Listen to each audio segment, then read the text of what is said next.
Everything. Okay, we are live. All right. Welcome back, everybody. We are the House Energy and Digital Infrastructure Committee, and it is the 19th of February, and we are continuing our discussion of Committee Bill 250896 on IT project reporting, and we are joined today with Tim Ash, Deputy State Auditor. I'm Representative Kathleen James from Bennington 4. Richard Bailey, Lamoille 2. Chris Morrow, Wyndham, Windsor, Bennington. Michael Southworth, Caledonia 2. Christopher Howland, Rutland 4. Derek Torrey, Washington 2. Graham Putner, Chittenden 13, Burlington. Laura Scalia, Wyndham 2. Jack Locker, Committee Assistant. Great, and we've got some folks in the room with us. Lisa Godin, IT consultant with JFO. Evan Kern, intern with the New Craftsman Group. Great. Recycle Office of Legislative Counsel. Jackie Frazier with More Strategies here representing Gainwell. Super. All right, for the record. For the record, Tim Ash, Deputy State Auditor. Thank you for having me. And I'm going to plan on coming down tomorrow. I couldn't get there today just in case the discussion tomorrow would benefit from having a couple extra people in the room. I don't have a prepared presentation of any sort other than I think I'm just going to react a little bit to the comments from ADS from when you started your hearing today. And before I do, I just want to commend the committee. I think it's probably fair to say now that this committee has spent more time thinking about how to systematically oversee state IT projects than any legislative committee in history. So that says something about the new scope of the committee and the seriousness with which you're taking it. So that is great news.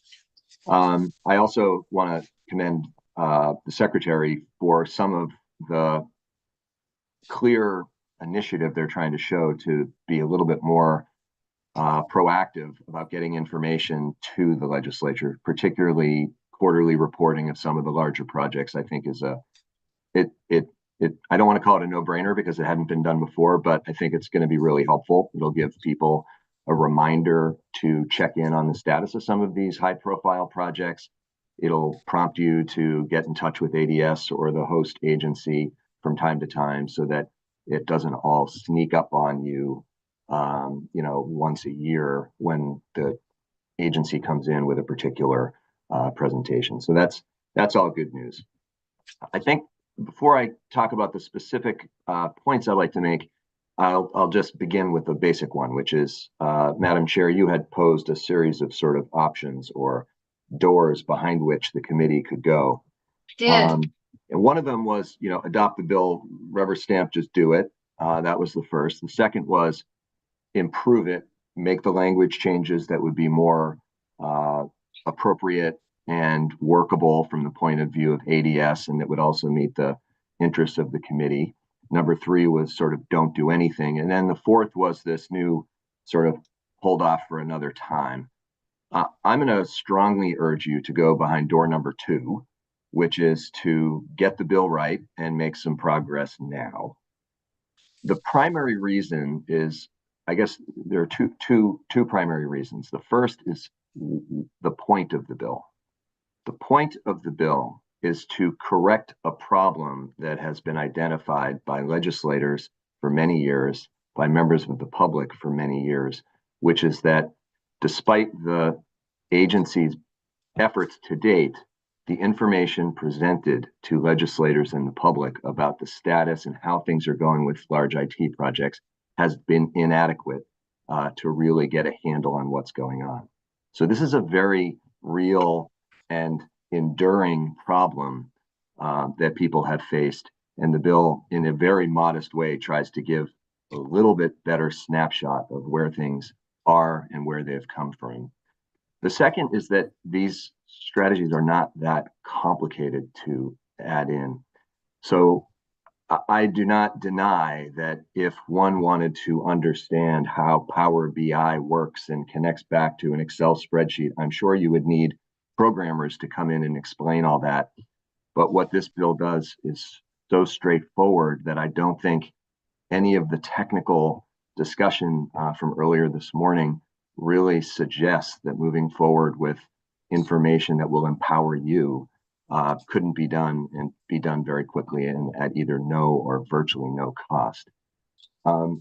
So just a couple quick reactions on in the one of the most important, I think, things that in choosing option 2 would need to be settled, and I know that the committee discussed this in part, is what is that original baseline cost and what was that original baseline estimate of when the project would be completed?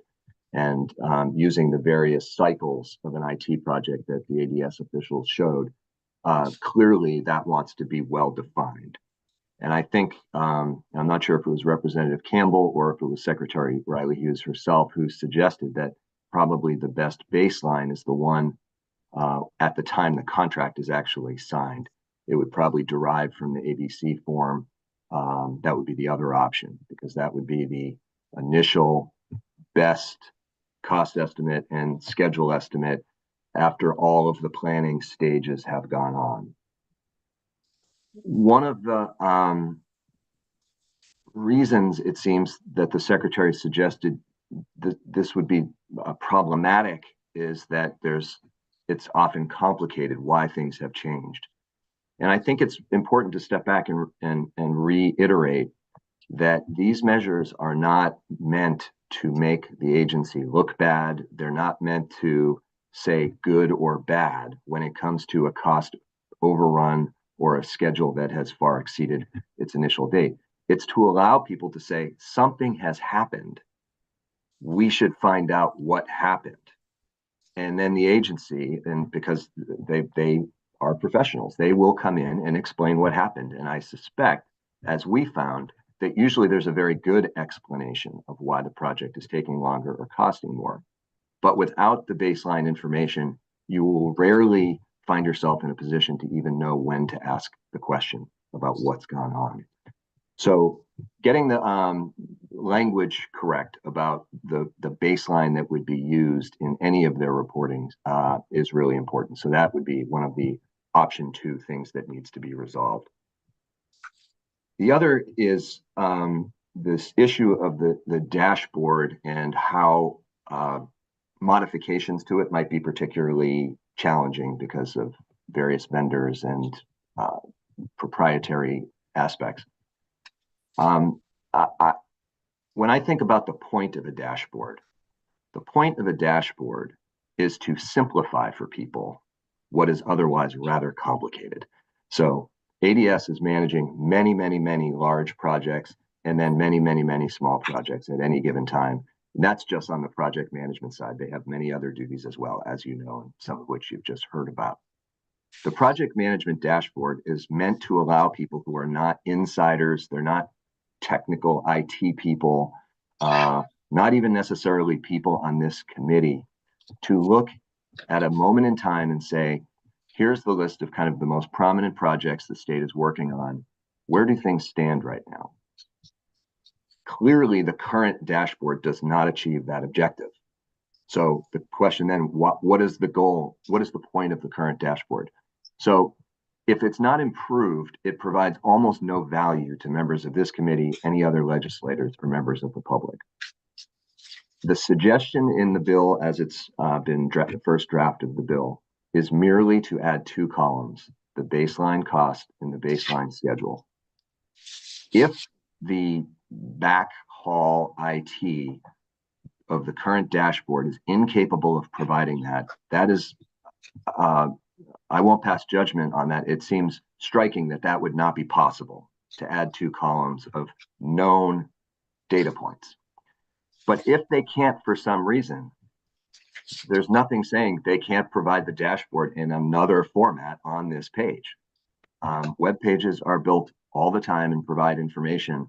And this doesn't have to be deriving from some complicated scheme.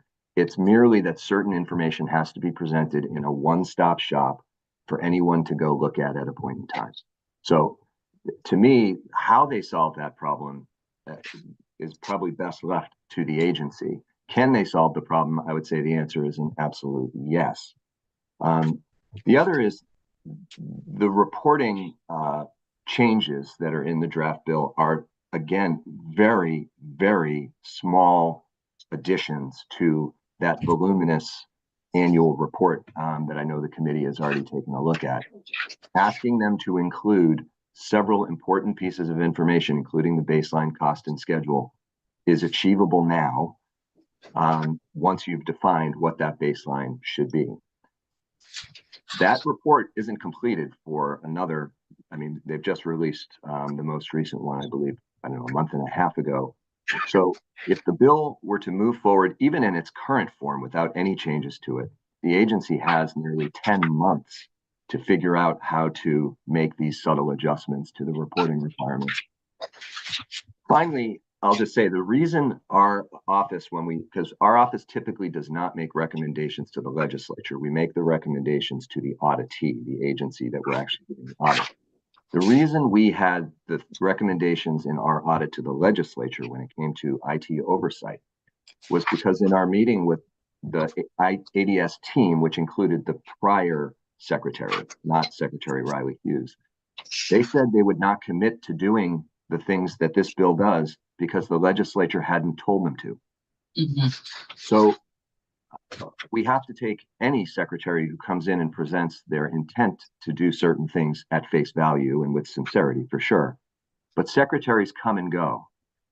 One secretary's commitment to providing important and timely information could change with the change of a secretary. That is the reason the legislature puts things in statute. So it doesn't make a difference if you have a proactive, highly informative secretary or commissioner or not, but that it's just a regular matter of course that the law says these will be the things that you must tell us so we can do our job. Ultimately, and I've been in your shoes, the easiest thing in a way is to choose option 3, do nothing. But time and again, the legislature has found itself wondering why they didn't understand that something was not going according to the original plan when it comes to large IT projects. It's very rare the legislature complains they knew too quickly. It's almost always that the legislature found out either way after the fact when you start hearing from constituents.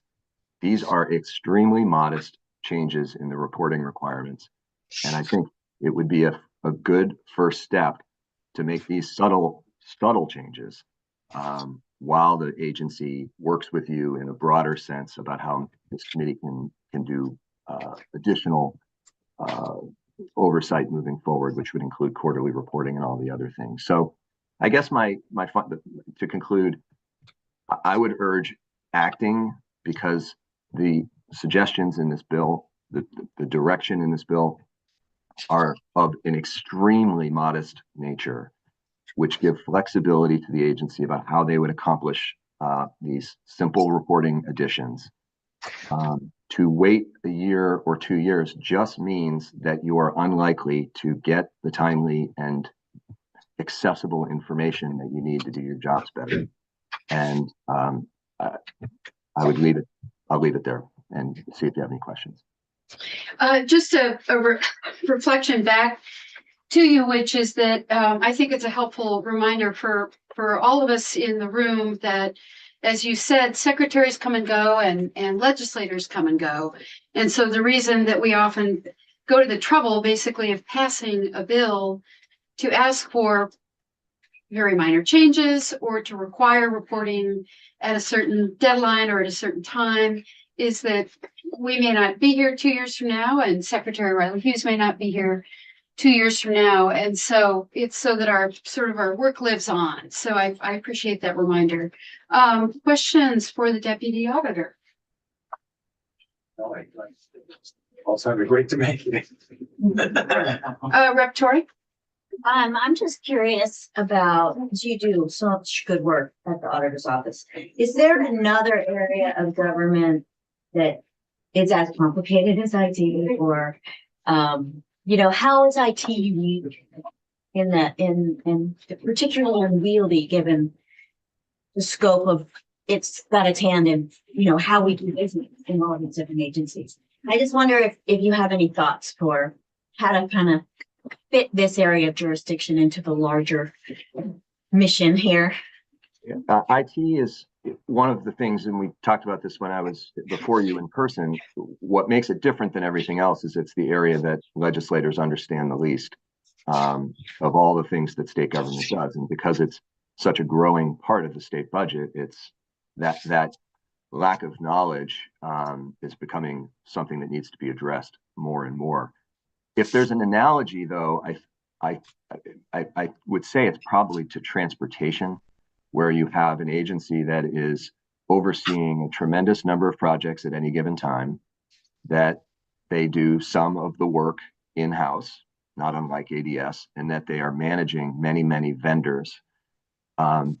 Also, their baseline cost and schedule have the same types of eccentricities that an IT project would. Weather disrupts construction, federal funding flows mean that a project's going to be delayed.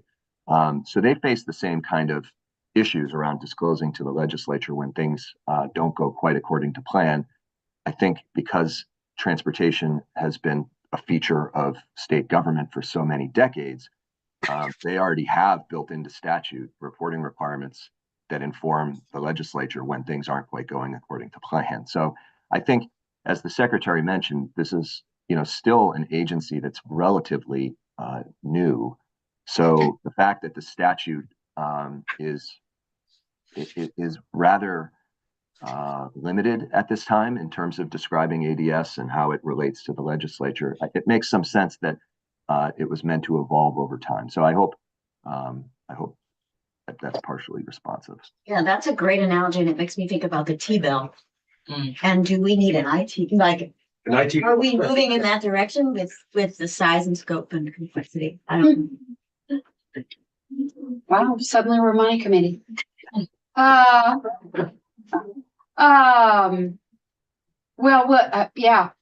And one last thing, Madam Chair, just Lisa, your consultant from Joint Fiscal Office, who I think is in the room and speaking next, I think she put it really well. Like, we should talk about when I say we, she was speaking on your behalf, but what do you want to know? What do you want to achieve? And then determine if there's language which achieves those things. I think she put it better than I could possibly do it. And including when you look at the dashboard as one example, it may be that you don't really care to know just what percentage of the budget has been spent to date, because that might not have much of a reflection on whether the project's in the right is moving in the right direction. So that insight, I think, should help guide you, because she is a pro. Obviously, she knows what she's talking about. Okay. Any more questions for the deputy state auditor? Okay. Thank you so much for joining us. Really appreciate it. And we will be back in touch. Okay. Bye. Let's stay on live. We could take a 15-minute break and then come back with Lisa, but if everybody is set to move on, we could. Okay. We could alternatively just move forward. You guys think? And I'm fine. keep you, no need to keep you hanging around. Okay.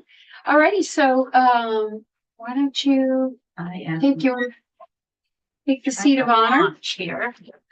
I didn't plan a presentation because I thought we'd be having this conversation, but there are some documents, I think, when we're having a discussion that I could bring up. So we can look. Oh, sorry about that.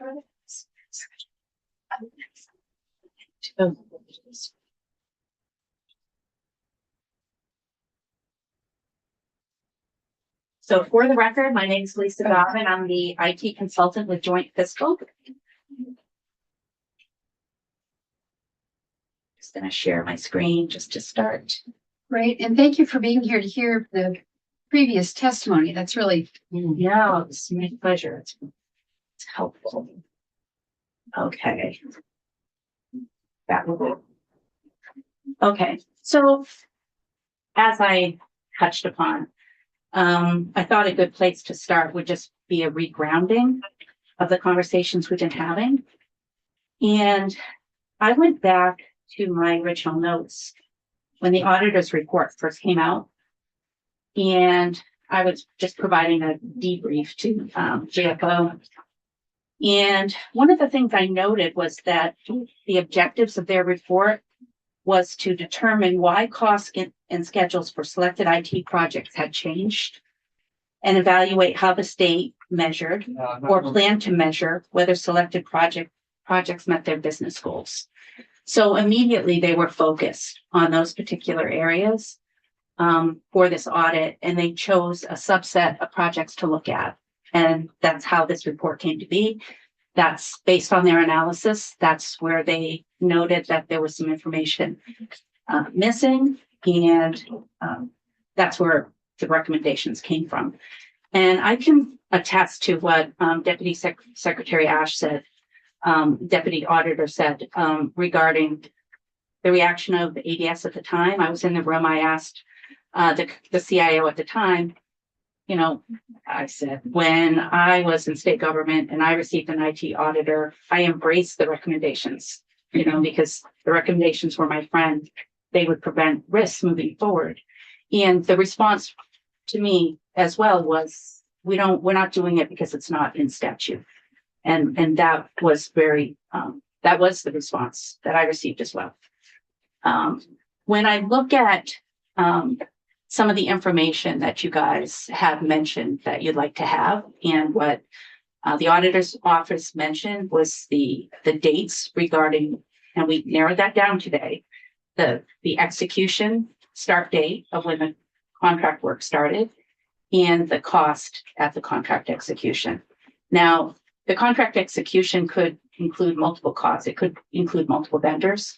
It could also include the staffing costs to the state. And I think that's what you are all interested in, is the total cost, the complete cost, not just IT costs. So, you know, I'm definitely behind adding, making sure that those two data points are included in the reports that are provided to you. The question is, where does it make sense to? Yes. I didn't know you'd stop talking immediately. I do that. I'm sorry. Okay, that's good to know. That's okay. Now I've lost my thought. So my question is, looking at the graphic they provided, Yes. I'm hearing you clearly recommending that when the blue arrows end and the green arrows start, that is execution start date. That's when the contract work begins. And that could be a fixed and very clear date. And at that point, there would also be a very clear estimated budget and an estimated end date. Yes. And because vendors want to include that in their contract, because an extension of the timeline is an extension of scope and it needs money. And then my other thought was on the blue arrows, planning and exploration and planning. Are there state funds expended during those phases that would be important for us to track differently, or are they really sort of more like de minimis? You know, ADS is talking with AHS, and some staff are spending time on this, but it runs the gambit. okay. Because bigger projects, you're going to have considerable staffing cost under the UI contract, and I think the ERP, they're bringing in staff to backfill the state employees who are going to be working on the project. So they'll bring them in as limited service positions, or sometimes depending on its contract positions.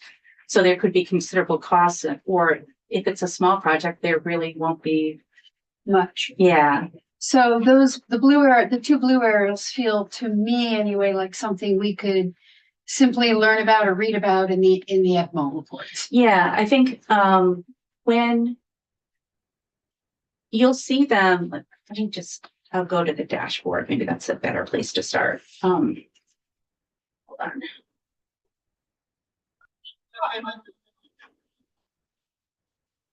This is in my way. Here we go. There we go. Oh, this is the reporting dashboard. Yeah. So the dashboard is this dashboard. I understand what Tim Ash was mentioning about the need to have the execution start date and the cost here.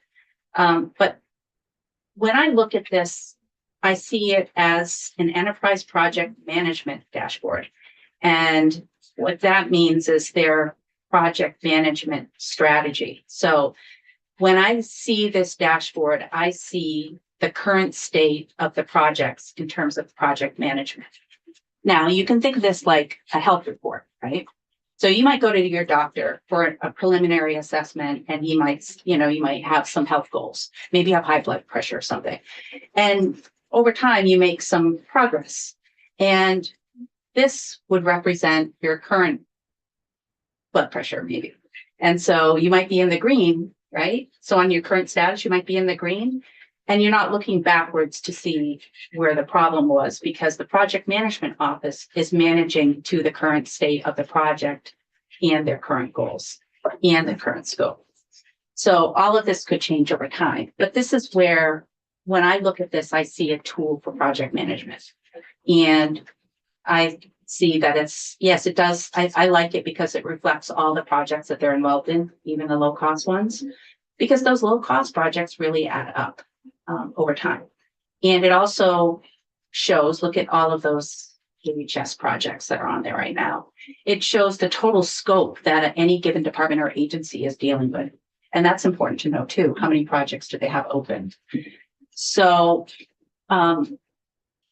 ideally, I wouldn't want to mess with a project management status dashboard because it's serving its product. It's serving its purpose. I would perhaps recommend they change the name, saying this is the current status and we manage to the status of a project.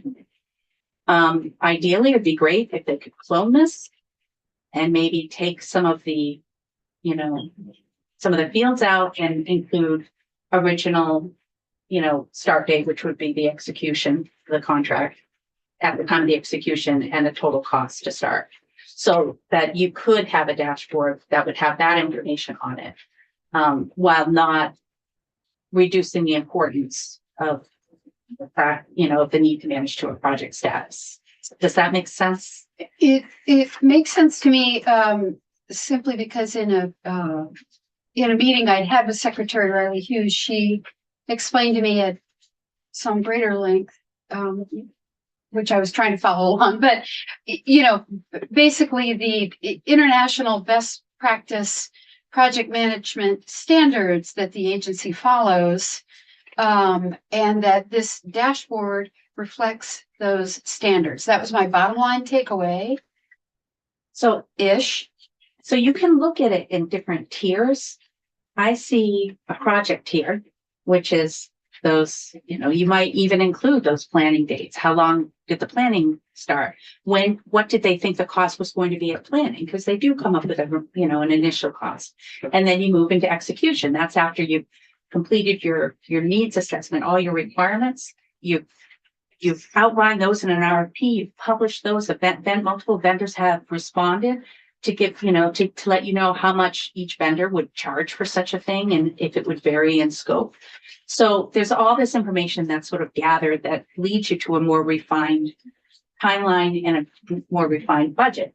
And like Secretary Riley Hughes said, you still might discover things might change. You might discover you missed out on some requirements and you'll have to do a change order later on. And so that's when you have your current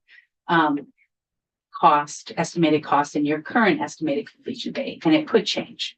The question I would have for the committee is, how often do you feel you would need that information and need to know when that information changed? Would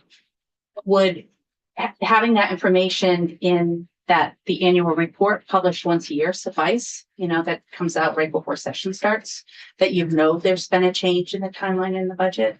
Would that suffice, or would you need it more frequently? And how is that published for the public? some of the information that we were talking about today, like the ABS form, I don't think that's currently available for public consumption. It's just not accessible to the public in that way. I don't think it's because it's hidden. It's a resource issue of, and there's lots of those forms. So when I'm trying to get down to what's important to you for oversight, one of the questions I would have is when would you want that information available? And I think at least if you have it in an annual report for the execution dates and the original contract, you can always go back and know that's not going to change. And so regardless of what time of year it is, you can say, this is what it was on execution. Why is it going up so much? We need to explore that a little. So it's a matter of when you think you would want that information and any assessment you have on when you think the public should have access to that information, and should it, would it be fine in a once a year annual report, or would you want it with data that's updated more frequently? So yeah, that's okay. Just put a pin on that one. So going back to, let me jump here. This is the annual report, and this is the budget summary by a project. Oh, are we?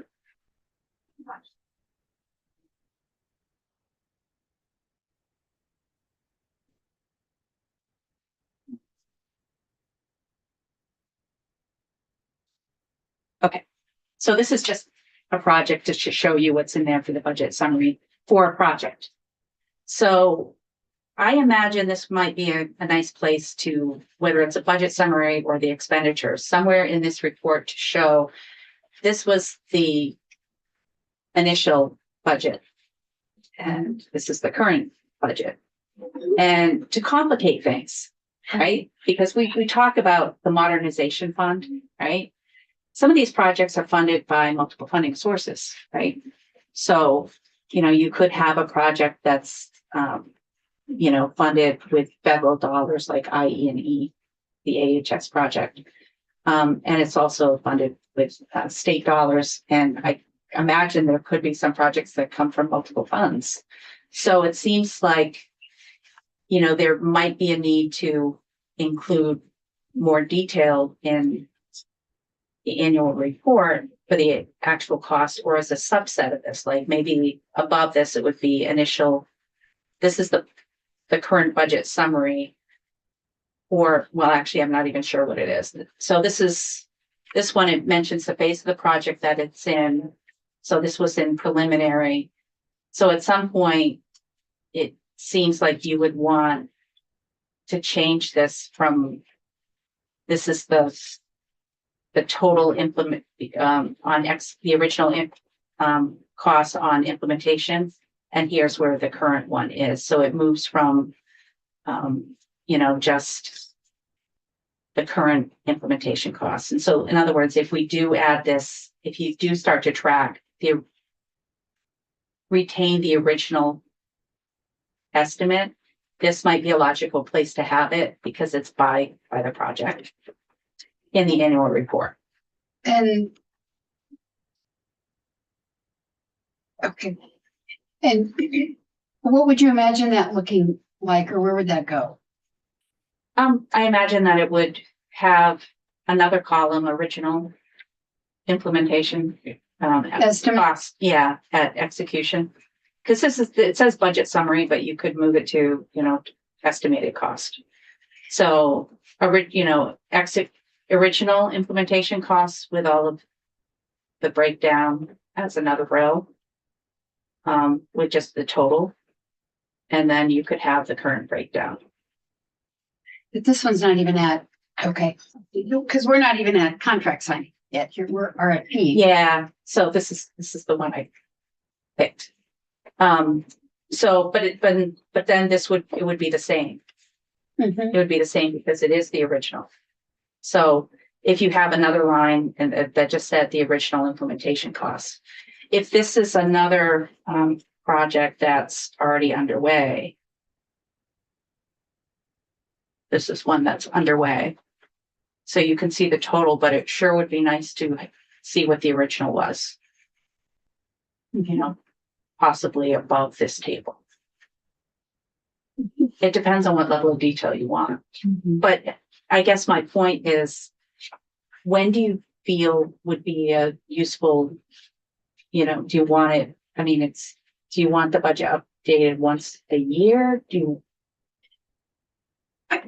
I mean, Representative Farmer, Just have a question. I mean, for me, I'd like to get notified when things tip into the red. Is that a realistic expectation? I think that would be a system requirement, a new system for AHS, for ADS. Yeah, we don't want to do that.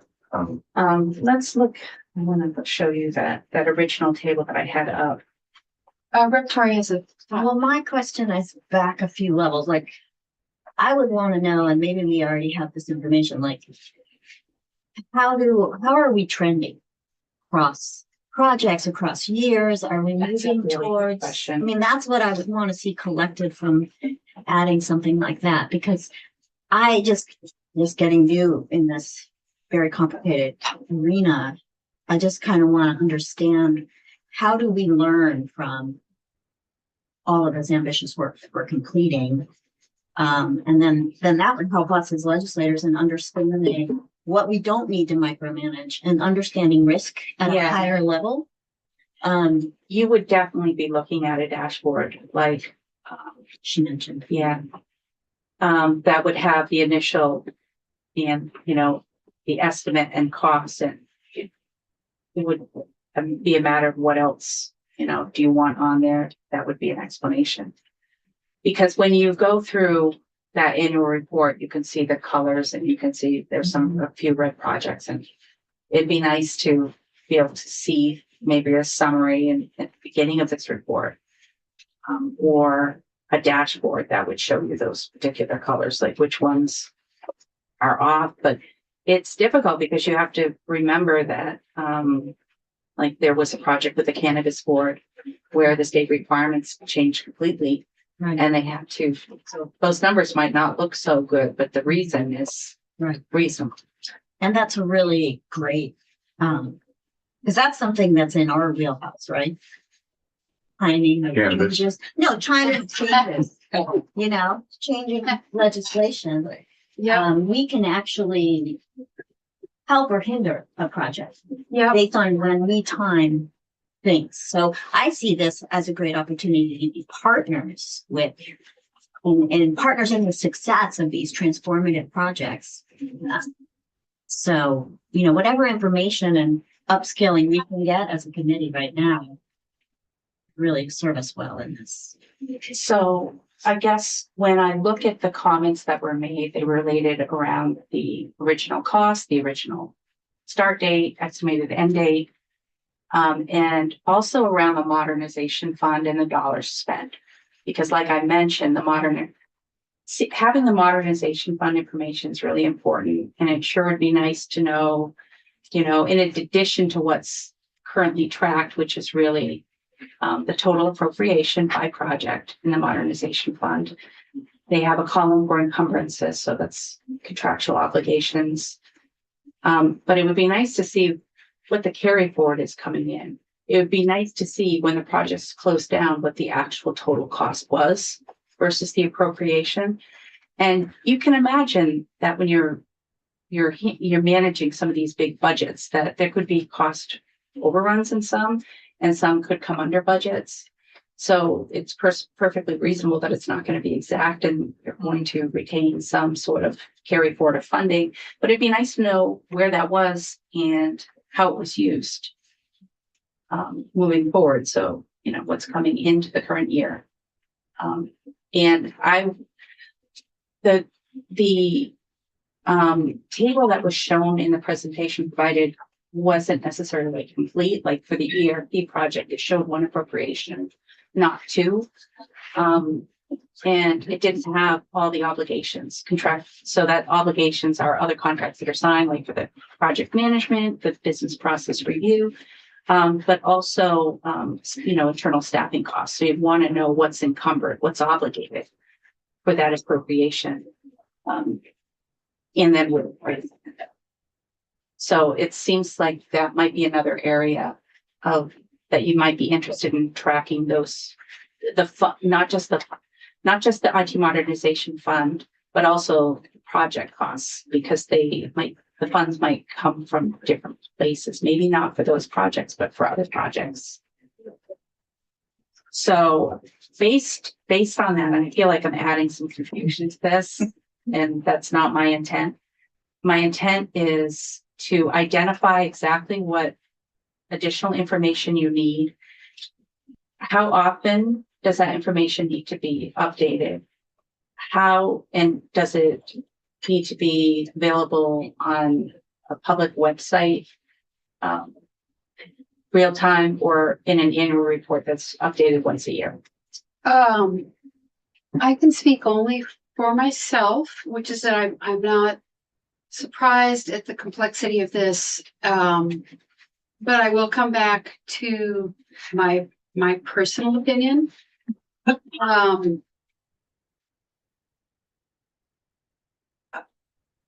Not all. What I primarily care about is the original estimated cost, the original estimated schedule, and maybe during the planning phase, and then those same numbers at the signing of the contract, so that we can then just easily see somewhere when things, I wish it weren't so complicated. When things are over budget and running behind, and if the dashboard is not the proper tool for that, that's a bummer. But I don't want to get hung up on the dashboard. I just want to know that we can see it somewhere easily without having to, and I think the Apple report is really interesting. It's a great report. And I will say that having it come to us only once a year, in the flood of reports that we receive on January 15th, it's overwhelming. Like, we're drowning in reports. And we also have, although, we haven't really talked about this, but we have 2 members here who serve on JITOC. And so, until or unless we overhaul JITOC, we do have some continuity throughout the year. And so,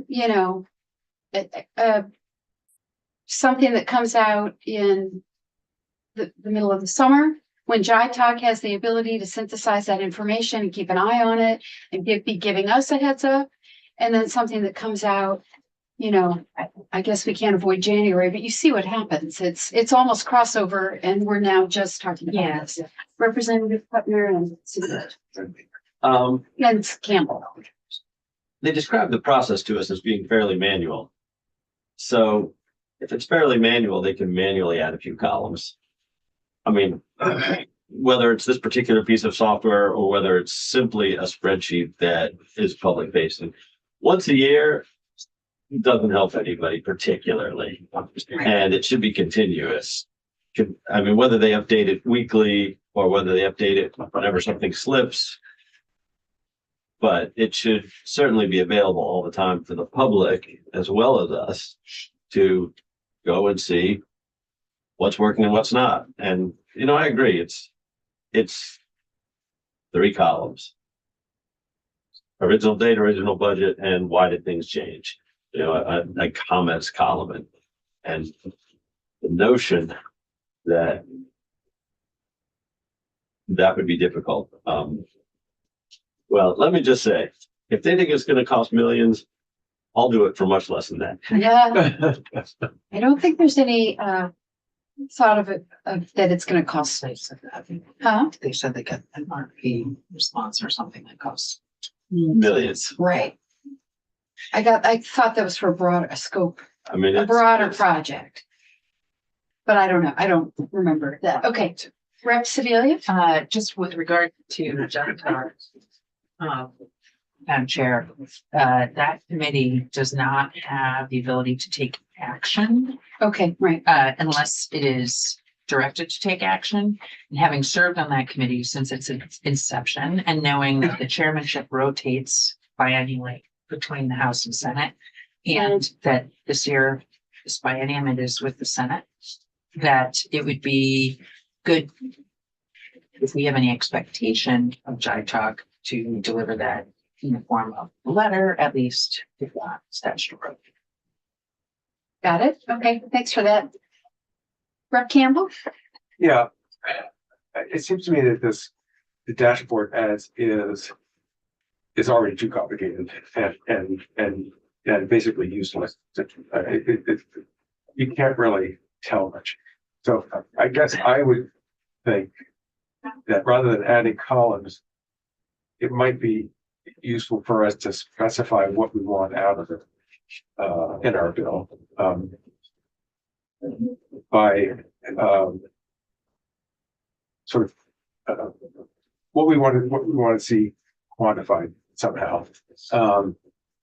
And I guess I'm thinking in terms, I'm thinking of something, some sort of graphic about the budget and schedule, and really, and maybe the total budget is estimated.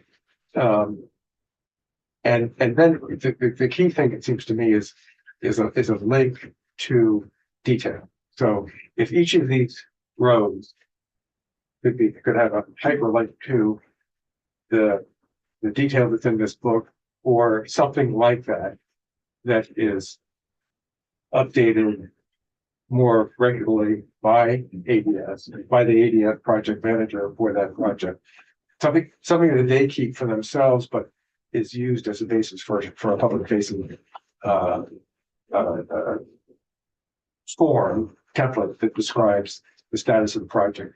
And I would include lots of things like project initiation date, contract date, estimated completion date, updated completion date, things like that, and costs, and then also a running commentary about this was the original scope of the project.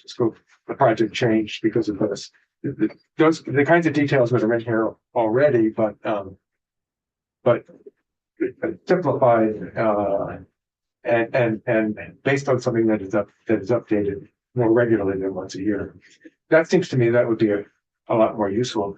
That a bunch of these columns, you just don't know what they mean. Budget, resource, risk, schedule. I mean, they're just it's really hard to Yeah, get information out of this. it's, those categories come from the categories within their standard Yeah, that, and really, It that means makes a lot something of to them. sense. means something to them. Them, exactly, Doesn't mean something to exactly. and means even less to the public. And it means just the current state too. And it means just current state.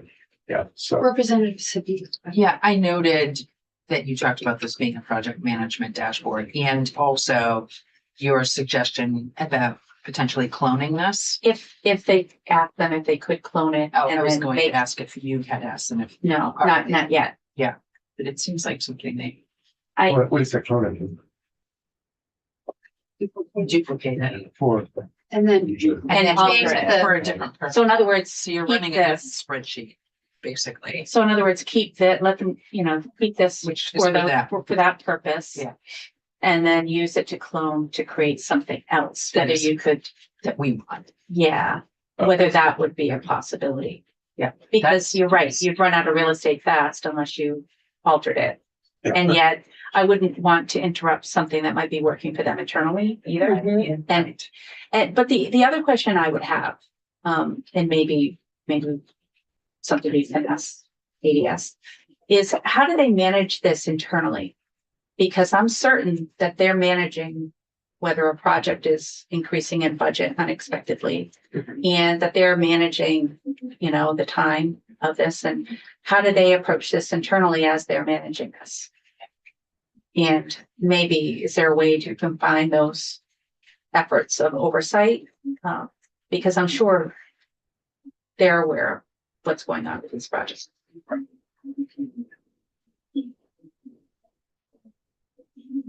Yeah, and that's what I asked them. Who's managing these projects? Or what teams are managing these projects? They meet, I think, Secretary Moretti, who said that they meet weekly or every other week or something. and go through the list of projects and what's going on with this, what's going on with that. And they keep track of it somehow, and record that. So whatever that format is that they do, that they use, which if it hasn't been standardized yet, I'm sure the secretary is going to have them standardize it. Nothing like that could be the basis of what the public facing is and is available to the committee, and it's hyperlinked in the chart, in the table that lists all the projects. I think the key is, originally when ADS was here and they were talking about really drilling down into some details, which I think was more overwhelming than, what you really needed. What you're probably looking at is maybe even the high risk projects, which ones are really over in time and budget, or, whether it's a certain percentage or whatever, kind of a summary area where that could be shown, or, their success as a whole. This many projects completed on time and on budget in the past year. So it's more the analytics. And I know ADS is working hard on developing their AI capabilities, and a lot of even programming can be automated by AI. When I asked how they generated the annual report, and they said they pretty much do it manually. I mean, I jumped on my ChatGPT and asked it to write some code to automate, take this from a spreadsheet and put it in a Word document, and it wrote the code for me. So perhaps there's additional ways to kind of get us to some immediate data reporting, and maybe a long-term, more, elegant solution for ADS. But, sorry. I have a question too about success. Like, as you mentioned, the iterative nature and how to do mini releases. And I'm just curious, how well do we find out about the ultimate project success? Like, it's been implemented, it's working, the users are having a good experience. And does that happen, that type of testing happen incrementally so that you course correct? It's difficult because, what they do when they talk, and my company name was Agilis. So I was very much into that iterative approach with my clients as well. It's really made so you're not developing a system where you're putting all the code behind all the buttons, really. So you're developing screens first and reports first, prototypes to show them this is what a mock-up of what it would look like before you build the code behind it. Mm-hmm. And so that's what they mean really when they're talking about the iterative approach, and that's very successful. Mm-hmm. I think around for this, I think there's a few things going on. It's not having a tool set that makes it easy for them to produce this in this way, right? With all their other demands. So you're right, there's lots of technology out there. You can produce a report. What can they do with their existing burden in this time frame? And it might be a less elegant approach to start. Maybe they're generating something from a spreadsheet, but they're generating it more often and posting it more often. I don't know, maybe they could clone this, like I suggested, and make some changes. I think we need to delve in, but it's difficult to argue with what they say their challenges are, because there's a lot more to it than just the web page. It's other competing priorities as well. But I think even if you're identifying exactly what you want in a bill, and this is the information, here are the questions that we want answered, and here's how, we think this information should be available to the public, maybe let them come back and say, this is how we approach this. But I do understand that the frustration from the auditor's office. They want to track projects, and if they're successful, if they're completing on time and on budget. If they're not being completed on budget consistently, that might hint to a more systematic problem of not doing complete requirements. I don't know. And, what are their goals with projects? I would hope that it would be to identify a cost up front that they can adhere to and a schedule as well, because cost is money. I mean, time is money. So.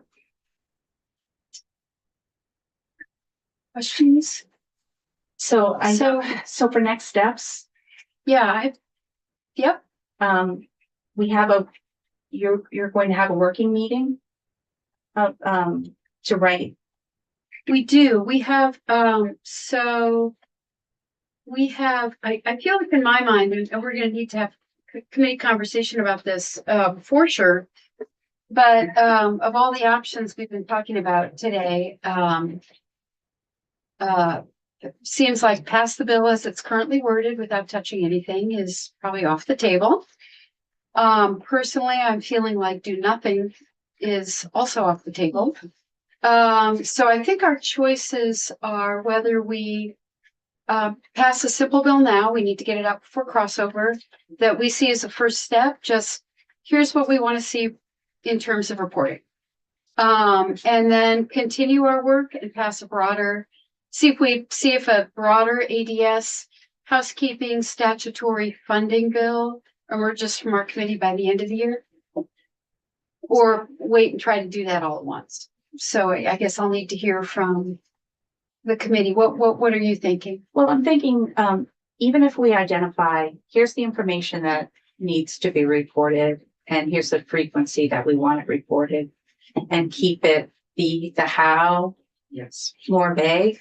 Yeah. And that way they can come up with some suggested solutions and maybe have a check-in with Jai Talk during the off season on what they're thinking, or they could even, if we can get this out before crossover, they could provide that feedback to the Senate. Maybe they have thoughts by then. Yeah. Right? I mean, it doesn't have to wait for Jai Talk. It doesn't have to wait for next year. If we decide we're going to focus only on a high level bill that says, this is what we'd like to see statutorily provided to us in terms of reporting, they have the whole rest of the session in the Senate to shape that language. So other than the original costs at the preliminary and the contract execution phase, around perhaps the other conversation about what you want to track in terms of funds could be included in your other effort when you look at the history of the IT funds. I don't think we're ready at all to dive into funds. We have and I assume you're part of this effort, but JFO and Ledge Council are working on a briefing memo for us on what are the different state IT funds, how they work, their history, and they're going to be presenting that to us, I think, in a joint hearing with the Senate when the memo is ready, and it's not ready. Rep. Sebelia? So will that include, Madam Chair, discussion about what we were talking about this morning in terms of the internal service fund, which is not necessarily the individual project funds, and that feels extremely urgent to me that we understand that. Why don't we ask them to add that work to the memo?